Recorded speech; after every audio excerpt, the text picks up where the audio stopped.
മോളെ? എല്ലാ സ്ഥലത്തുനിന്നും വിമർശനം ഉണ്ടായതുകൊണ്ടാവും. അരുൺ സാർ ഒരു സാഹസം കാണിക്കാൻ പോവാ. അമ്മയെ കൂട്ടിക്കൊണ്ടുവരാൻ പോകുന്നു എന്നെ കാണിക്കാൻ.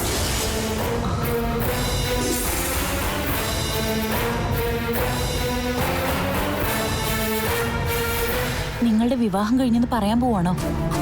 അത് പറയാൻ പറ്റില്ലല്ലോ. അങ്ങനെ പറയില്ല സാറ്.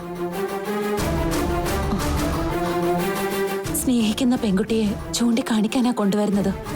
മോളെ കാണുമ്പോ അവര് ഞെട്ടിപ്പോവല്ലോ. അതെ, കേവലം ആ വീട്ടിലെ ജോലിക്കാരിയായി നിന്ന എന്നെ ആ അമ്മയ്ക്ക് പോലും ഉൾക്കൊള്ളാൻ കഴിയില്ല. അരുൺ സാറിന്റെ അമ്മ ഒരു പാവോ, എങ്കിലും ഈ കള്ളക്കളി എത്രത്തോളം സഹിക്കാൻ പറ്റുമെന്ന് അറിയില്ലല്ലോ. ആരെങ്കിലുമൊക്കെ സത്യങ്ങൾ അറിഞ്ഞില്ലെങ്കിൽ ഓരോ ദിവസം കഴിയുന്തോറും എല്ലാവരും ഈ സംഭവത്തിന്റെ പേരിൽ നട്ടം തിരിയും. ജയിലിൽ പോയി കണ്ടപ്പോ കണ്ണേട്ടനും കാര്യവും ഉപദേശിച്ചു കാണും. അതുകൊണ്ടാ അരുൺ പെട്ടെന്ന് ഇങ്ങനെ ഒരു തീരുമാനം എടുത്തത്. അമ്മയും കുട്ടി ഇന്നിവിടെ വരുമെന്നാ പറഞ്ഞത്.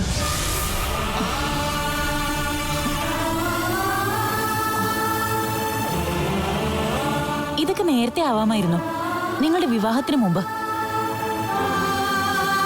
അന്നൊക്കെ നാട് നില വിവാഹം ആലോചിച്ച് നടന്നു. എന്നിട്ട് എന്തെങ്കിലും പ്രയോജനം ഉണ്ടായോ? അതൊട്ടില്ല താനും. ഇതൊക്കെ അങ്ങനെ നിസ്സാരമായിട്ട് കാണേണ്ട കാര്യങ്ങളല്ല. അതിന് സാറിനെ കുറ്റപ്പെടുത്തണ്ട ഏടത്തി. അങ്ങനെ ഒരു സാഹചര്യം വന്നപ്പോ സാറ് രജിസ്റ്റർ മാരേജ് ചെയ്തു. അല്ലെങ്കിൽ അമ്മയെ കൊണ്ടുവന്ന് കാണിച്ചിട്ടേ വിവാഹത്തിലേക്ക് കടക്കുമായിരുന്നുള്ളൂ. എന്തായാലും അമ്മ എന്നെ കാണാൻ വരുമ്പോ ഏടത്തി പറഞ്ഞ പോലെ അന്തം വിട്ടുപോകും. മോൾ ആ വീട്ടിൽ ചെന്ന ശേഷമായിരിക്കും നിങ്ങൾ തമ്മിൽ അടുത്തതെന്ന് പോലും അവർ ചിന്തിക്കില്ലേ? അതൊക്കെ പറഞ്ഞ് മനസ്സിലാക്കണോ ഇനി? അപ്പച്ചി ആദ്യം കാര്യങ്ങൾ തിരിച്ചറിയുന്നതിലും നല്ലത് അമ്മ അറിയുന്നതാ. ഞാനിപ്പോ സാറിനെ സാറിന്റെ വഴിക്ക് വിടാൻ തയ്യാറാ. എനിക്കർഹിക്കാത്തത് ഞാനെന്തിനാ കൊതിക്കുന്നത്? ആരാ പറഞ്ഞത് മോൾക്ക് അർഹിക്കാത്തതാണെന്ന്? സമ്പത്തും കുടുംബ മഹിമയും മാത്രമേ മോൾക്ക് കുറവായിട്ടുള്ളൂ. സ്വഭാവത്തിന്റെ കാര്യത്തിൽ നിങ്ങൾ രണ്ടാളും ഒന്നിക്കേണ്ടവർ തന്നെയാ. ശരിക്കു പറഞ്ഞ ദൈവം മോൾക്ക് വേണ്ടി കരുതി വെച്ച നിധി അരുൺ. ഇനി അത് നഷ്ടപ്പെടാൻ സാധ്യത കുറവാ, അതേതപ്പച്ചി വിചാരിച്ചാലും. ഇന്നിന് മോള് കടയിലേക്ക് വരണ്ട. എനിക്കിവിടെ ഇരുന്ന ശ്വാസം മുട്ടും എടുത്തി. ഒന്ന് അമ്പലത്തിലോട്ട് പോണം. എന്നാ ഒന്നിച്ചു പോവാം. കുറച്ചു സമയം അവിടെ ഇരിക്കാം. കടയിൽ ആളുണ്ടല്ലോ. നന്നായി പ്രാർത്ഥിക്ക്, അരുണിന്റെ അമ്മയ്ക്ക് മോളെ ഇഷ്ടപ്പെടാൻ വേണ്ടി.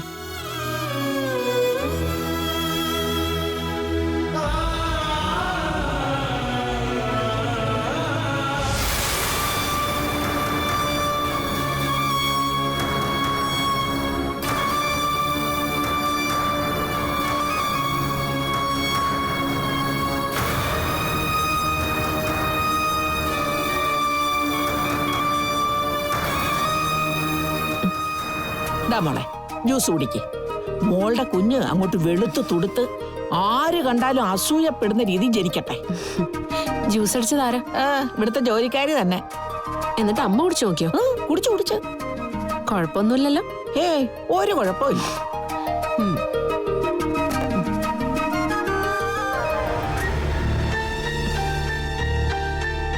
ഇനി അവരെന്തുണ്ടാക്കിയാലും അമ്മ കുടിച്ചു നോക്കിയിട്ടേ എനിക്ക് തരാവൂ. അത്രേ ഉള്ളൂ. അല്ല, മോളെന്താ ഗൗരവത്തെ ആലോചിക്കുന്നേ? ഇപ്പോഴും അവർ രണ്ടാളും ചുറ്റുന്നുണ്ട്. കൃഷി ഓഫീസറും കാർത്തും. അമ്പലത്തിലും പാടവരമ്പത്തൊക്കെ രണ്ടാളെയും കാണുന്നുമുണ്ട്. പപ്പ പോയി അയാളുടെ അപ്പച്ചിയോട് വിവരം പറഞ്ഞിട്ടും ഒരു ഫലവും കണ്ടില്ല. അവര് തമ്മിൽ വിവാഹം കഴിക്കുന്ന ദീപേട്ടൻ പറയുന്നേ.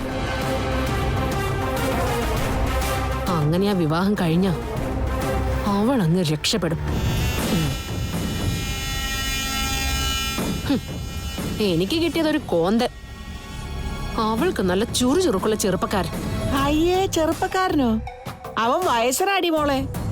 ഒരു 10-40 വയസ്സെങ്കിലും കാണും. എന്നെ സമാധാനിപ്പിക്കാൻ വേണ്ടി അങ്ങനെ പറയണ്ട. ഉണ്ണിയേട്ടനും കൃഷി ഓഫീസറും തമ്മിൽ ഇടിയിട്ടാലേ ആര് ജയിക്കും? എന്നാ പിന്നെ നീ ഏതെങ്കിലും ഒരു ഗുസ്തിക്കാരനെ കല്യാണം കഴിച്ചാ പോരായിരുന്നോ? അതുകൊണ്ടാ ദീപേട്ട മതിയെന്ന് ഞാൻ പറഞ്ഞത്. അയ്യോ, എപ്പോഴാ പറഞ്ഞത്? ഉണ്ണിയേട്ടനുമായിട്ടുള്ള കല്യാണം കഴിഞ്ഞതിന് ശേഷം.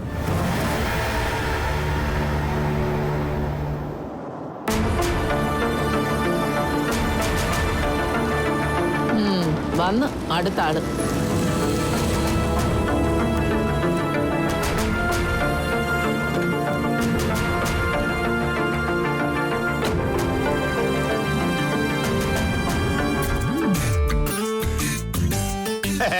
ചാപ്പാടിന്റെ സമയമായതുകൊണ്ടാ വന്നത്. ചേച്ചി ഉണ്ടാക്കുന്ന ഭക്ഷണം ആയതുകൊണ്ട് വലിയ കുഴപ്പം കാണുകയല്ല. എന്നെ കൊച്ചാക്കി ചേച്ചിയെ പൊക്കി അങ്ങ് മാനത്ത് വെക്കും. നിങ്ങൾ വേഷം മാറി ഒരിടത്ത് പോയല്ലോ അരുണിന്റെ അപ്പച്ചിയെ കാണാൻ. എന്നിട്ട് എന്തെങ്കിലും പ്രയോജനം ഉണ്ടായോ? അവനും അവളും അന്തസ്സായിട്ട് ഇപ്പോഴും നാട്ടിൽ ചുറ്റിത്തിരിയ.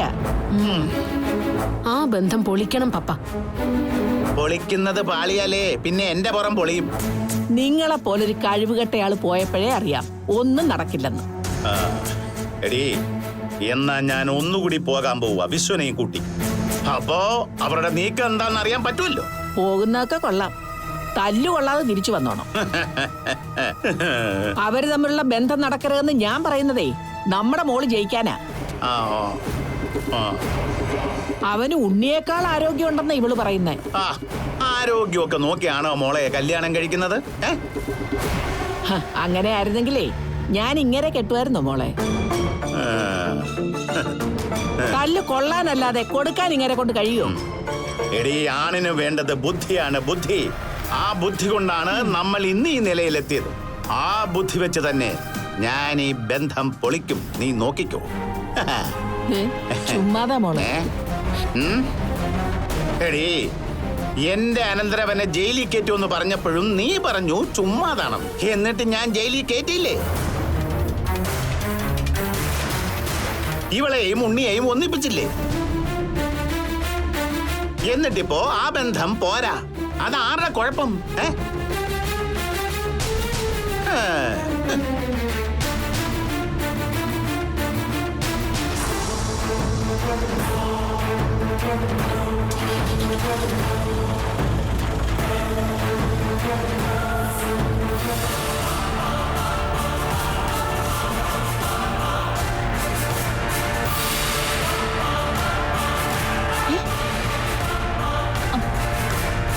അമ്മായി ഇത് എവിടെ പോകാനായി ഒരുങ്ങിയിരിക്കുന്നത്?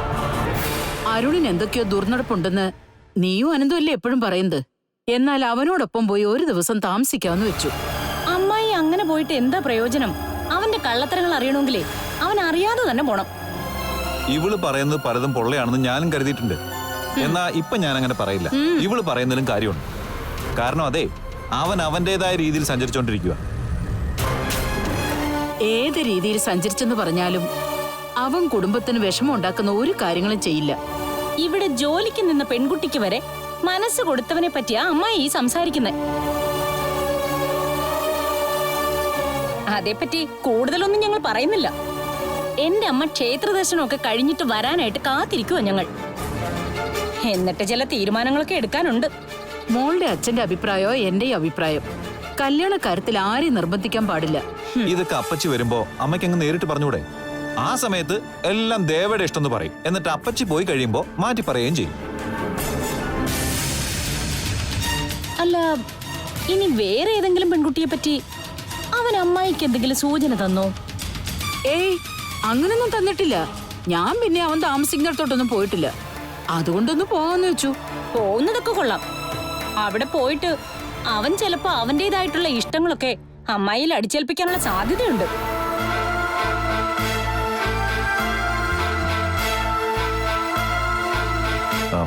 അമ്മ എന്ത് തീരുമാനം എടുക്കുമ്പോഴും അപ്പച്ചിയുടെ മുഖം മനസ്സിലുണ്ടാവണം. അവന്റെ വിവാഹത്തിന്റെ പേരിൽ ഇവിടെ ആരും കലഹിക്കാൻ പാടില്ല. ബന്ധുക്കൾ തമ്മിൽ പിരിയാനും. അവനിപ്പോ സ്വന്തമായിട്ട് ജോലിയുണ്ട്, നമുക്ക് വീടുമുണ്ട്. പക്ഷേ അതിലേക്കൊക്കെ നമ്മൾ എത്തിയത് അപ്പച്ചിയുടെ സഹായം കൊണ്ടാണെന്നുള്ള ബോധം വേണം. ആ ബോധം എനിക്ക് എപ്പോഴും ഉണ്ട്. അതുകൊണ്ടാ ഞാൻ ഇന്നേ വരെ സ്വന്തമായിട്ട് ഒരു തീരുമാനം എടുക്കാത്തത്. അരുണും അങ്ങനെ തന്നെയായിരുന്നു. പിന്നെ അവന്റെ ജീവിതത്തിലെ ഏറ്റവും പ്രധാനപ്പെട്ട ഒരു മുഹൂർത്തം എത്തിയപ്പോ അവൻ എന്തിനാ ഇങ്ങനെ ചാടി കളിക്കുന്നേ? മാളുവിനേക്കാളും ഏത് നല്ല പെൺകുട്ടിയാ അവൻ കണ്ടുവച്ചേക്കുന്നേ? എന്തെങ്കിലും സൂചനയാവും തന്നോ അമ്മേ? ഏയ്, എന്നോടൊന്നും പറഞ്ഞിട്ടില്ല. എന്നെ അങ്ങോട്ട് ക്ഷണിച്ചിട്ടുമില്ല.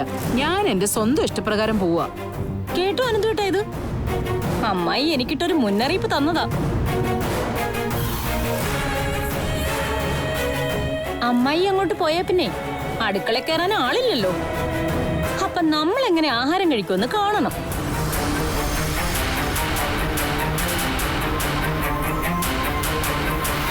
ഇത്തിരി ചോറുണ്ടാക്കാനും ഒരു ഓംലെറ്റ് ഉണ്ടാക്കാനും ഒക്കെ എനിക്ക് നന്നായിട്ട് അറിയാം. അയ്യോ, അത് വേണോ? കളിയാക്കണ്ട. പാചകം അറിയാവുന്നവളും മരുമകളാവണം. അതാ അമ്മയുടെ മോന്റെ ആഗ്രഹം. അത് മനസ്സിൽ കണ്ടിട്ട് മോൻ പല ബന്ധങ്ങളും കൂടാൻ നോക്കും. അതിനൊന്നും അമ്മായി കൂട്ടു നിൽക്കരുത്. ആ, ഞാൻ അവനോടൊന്ന് സംസാരിക്കട്ടെ.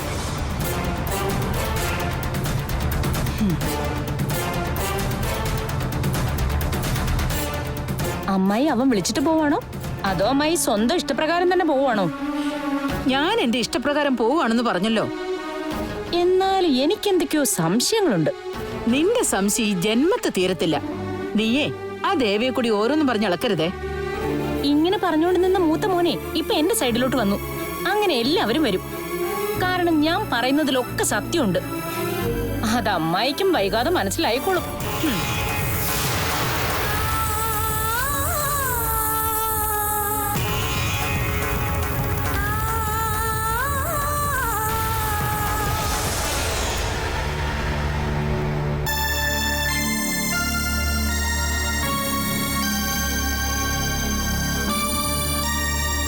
അമ്മയും കൂട്ടി പോവാണോ? അമ്മയ്ക്ക് എനിക്കൊപ്പം വരണമെന്ന് നിർബന്ധം.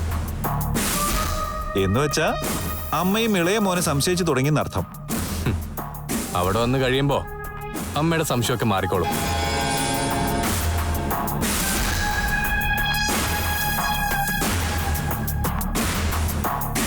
നിന്റെ കള്ളങ്ങളൊക്കെ നേരത്തെ അറിയണമെങ്കിലേ നീ അറിയാതെ തന്നെ നിന്നെ ഫോളോ ചെയ്യണം. എന്നാ പിന്നെ അങ്ങനെ ചെയ്തുകൂടായിരുന്നോ? ചെയ്തൂടാ. എന്നിട്ട് നിന്റെ ചുറ്റിക്കളികൾ അറിയുകയും ചെയ്തു. അപ്പച്ചി വരുന്നവരെ അതിന് ആയുസുണ്ടാവും. എന്താ ആലോചിക്കുന്ന? നിന്റെ ഇപ്പോഴത്തെ പോക്ക് അത്ര ശരിയായ ദിശയിലാണെന്ന് എനിക്ക് തോന്നുന്നില്ല. നിനക്ക് ആ നാട്ടിൽ നിന്ന് വരാൻ പ്രയാസമാണോ എന്നൊരു സംശയം. ആണെന്ന് ഞാൻ പറഞ്ഞല്ലോ.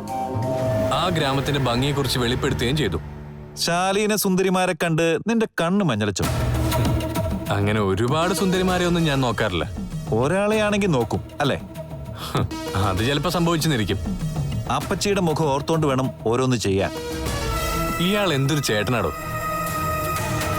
അപ്പച്ചിയുടെ മോളെ ഇയാള് കല്യാണം കഴിച്ചു. അതുകൊണ്ട് ഞാനും അതേ പാതയിൽ സഞ്ചരിക്കണമെന്നാണ് പറച്ചില്ലേ. വല്ലാത്തൊരു സ്വഭാവം തന്നെ. നിനക്കെന്തെങ്കിലും ഇഷ്ടക്കേടുണ്ടോ മാളുവിനെ കെട്ടാൻ? എങ്കിലേ നീ അപ്പച്ചിയോട് അത് തുറന്നു പറയണം. അല്ലാതെ രണ്ടും കെട്ട സ്വഭാവമായിട്ട് മുന്നോട്ട് പോകാൻ ആണുങ്ങൾക്ക് ചേർന്ന പണിയല്ലത്. അപ്പച്ചിയുടെ മൂത്തവളെ കെട്ടിയല്ലോ, എന്നിട്ട് എന്താ മെച്ചം?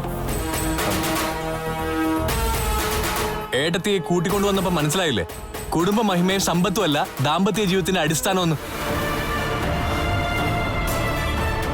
അടുക്കളയിൽ കയറി നേരാൻ വണ്ണം ഒരു ചായ ഉണ്ടാക്കി ഏട്ടത്തിക്ക് അറിയാമോ?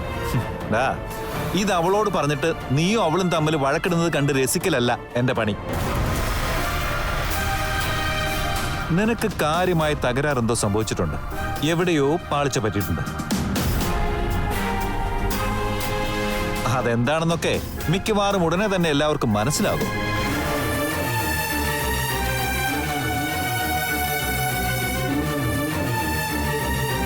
ദേ, നിന്റെ ഉള്ളിൽ ആരെങ്കിലും ഉണ്ടെങ്കിൽ അവളെ മനസ്സിൽ നിന്ന് പുറത്തു കളഞ്ഞിട്ട് മാളുവിനെ കല്യാണം കഴിക്കാൻ തയ്യാറായിക്കോണം. ആ ബന്ധമേ നടക്കൂ.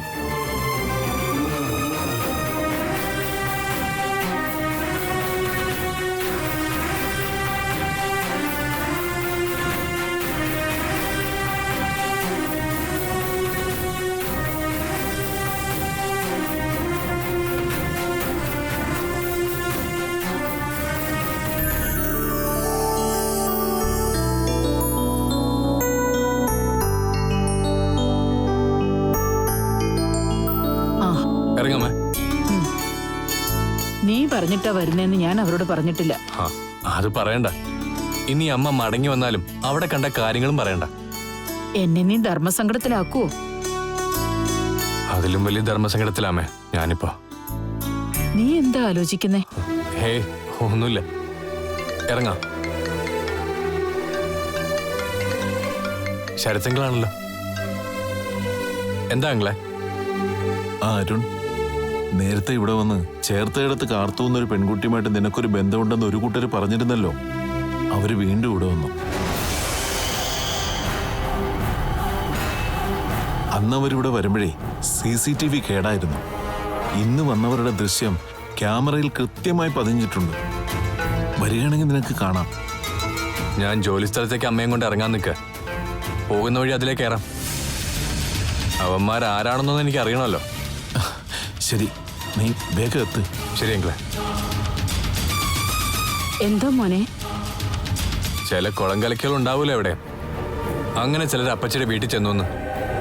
അവിടെ എത്തിയിട്ട് നോക്കാതെ ആരാന്ന്. അമ്മ വാ.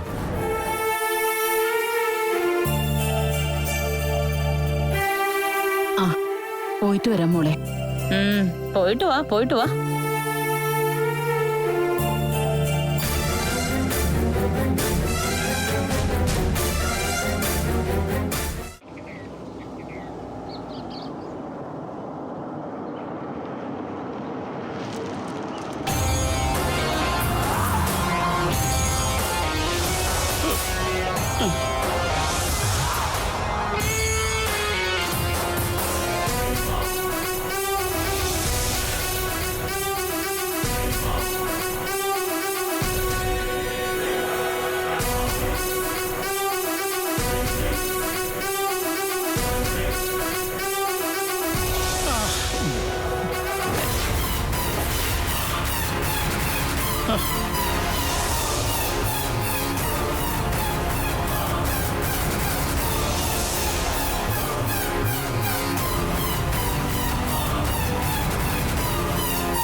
പ്രശ്നമാണല്ലോ വിശ്വ.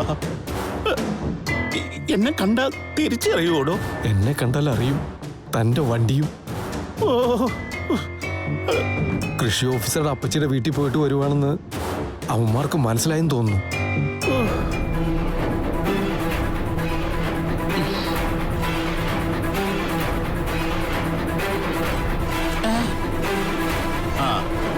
താൻ എങ്ങോട്ട് പോവുക വിശ്വ? ഞാനേ ഒന്ന് സംസാരിച്ചൊതുക്കാമോ നോക്കട്ടെ.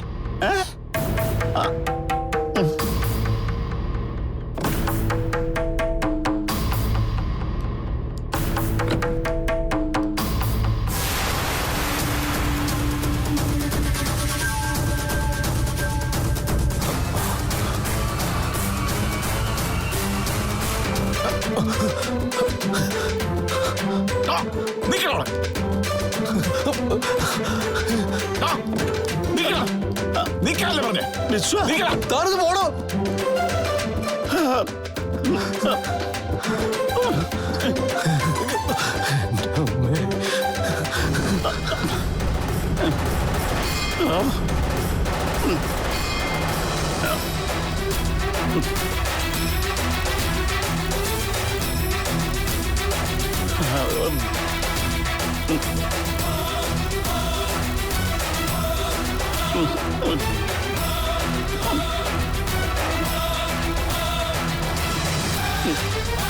ഓടിപ്പോയവൻ തന്റെ നാണം കെട്ട കളികൾക്ക് കൂട്ടി നിൽക്കുന്ന ഒരു നട്ടലില്ലാത്തവനാ.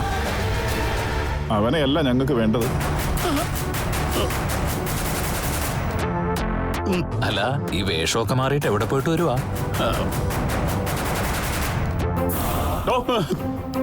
താൻ എവിടെ പോയിട്ട് വരുമെന്ന് പപ്പ മോന് അറിയോന്നറിയില്ല. ഞാൻ പണ്ട് നാടകത്തിനും ബാലയ്ക്കും ഒക്കെ പോയിട്ടുണ്ട്.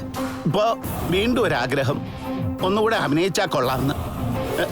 റിഹേഴ്സലിന് പോയിട്ട് വരുക ഈ വേഷത്തില്. ആണോ? എന്താ നാടകത്തിന്റെ പേര്? നടത്തി ഒരു കൊച്ചു ഗ്രാമം. ആ നാട്ടിലെ കൃഷി ഓഫീസർക്ക് ഒരു പെണ്ണ് കെട്ടണം. തടസ്സമായിട്ട് നിൽക്കുന്നത് അപ്പച്ചിയാ.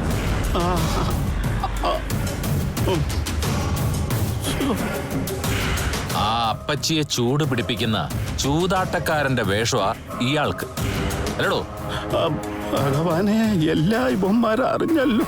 ഓടിപ്പോയവനെ പോലെ ഓടാനുള്ള കെൽപ്പുമില്ല. എന്താടോ ഒന്നും പറയാത്തത്? ദീപം മോൻ പറഞ്ഞ കഥാപാത്രമല്ല എനിക്ക്. ഞാനൊരു ഗൾഫുകാരനായിട്ടാ നാടകത്തില്. താനേ ഇനി ഗൾഫിലോട്ടൊന്നും പോണ്ട. തന്നെ മുകളിലോട്ട് ഞങ്ങൾ പറഞ്ഞു വിട്ടോളാം, സ്വർഗത്തിലോട്ട്. അയ്യോ, എന്നെ ഒന്നും ചെയ്യരുത്. നിങ്ങൾ മാറിയും തിരിഞ്ഞും തല്ലി തല്ലി എന്റെ ശരീരത്തിന് ഇനി വേദനിക്കാൻ ഒരു ഭാഗം പോലും ഇല്ല. എത്ര വേദനിച്ചാലും താൻ പഠിക്കോടോ. ദീപമോനെ, ഇനി ഉള്ളത് പറയാം. അരുൺ സാറിന്റെ അപ്പച്ചി ഈ നാട്ടിൽ വന്നപ്പോ എന്നെ കണ്ടായിരുന്നു കേട്ടോ. അങ്ങനെയുള്ള പരിചയമാ. പിന്നെ ഇന്ന് എന്നെ ഒന്ന് കാണണമെന്നും പറഞ്ഞു. അനന്തനാ താൻ വേഷം മാറിപ്പോയത്? അല്ല, ഇനി ഞാൻ കുറച്ചുകൂടെ ഉള്ളത് പറയാം. അവിടെ ചെല്ലുമ്പോ അരുൺ സാർ അങ്ങനെ കണ്ടാലേ തെറ്റിദ്ധരിക്കത്തില്ലേ?